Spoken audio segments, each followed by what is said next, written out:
ఇప్పటి వరకు ఎప్పుడు మాట్లాడిన ఎర్రపతినేని శ్రీనివాసరావు. ధన్యవాదాలు అధ్యక్ష.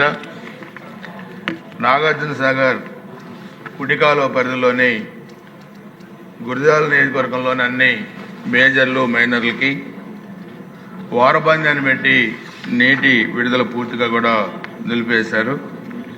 సో దీనివల్ల మిర్చి పంట బాగా దెబ్బతినే పరిస్థితి కూడా వచ్చింది అధ్యక్ష.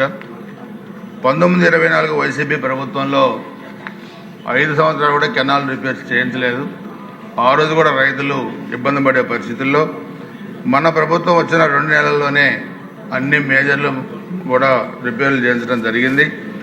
సో ఈరోజు ఈ నీటి నిలుపుదల వల్ల లేదా తగ్గించడం వల్ల థాయిలాండ్ భూముల్లో ఉన్న మిర్చి పంట కూడా దెబ్బతినే పరిస్థితి వచ్చింది. అందుకని దయచేసి ఏప్రిల్ ఆఖరి వరకు నీటి సరఫరా కూడా కొనసాగించాలని చెప్పి కూడా రైతాంగం కూడా కోరుతా ఉన్నారు. దీంట్లో మిర్చి పంటతో పాటు ఇతర వాణిజ్య పంటలు కూడా మరి ఎక్కువగా ఉన్నాయి.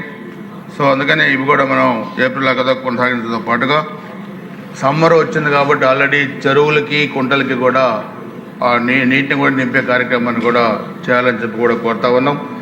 అదేవిధంగా ఆర్డబ్ల్యూఎస్ డిపార్ట్మెంట్ ద్వారా కూడా అన్ని గ్రామాల్లో మరి ఈ సమ్మర్కి డ్రింకింగ్ వాటర్ ఇబ్బంది లేకుండా కూడా చర్యలు తీసుకోవాలి. అదేవిధంగా మున్సిపాలిటీల్లో కూడా డ్రింకింగ్ వాటర్కి ఇబ్బంది లేకుండా చర్యలు తీసుకోవాలని కూడా మీ ద్వారా అధికారులను కోరుతా ఉన్నాను అధ్యక్షుడు.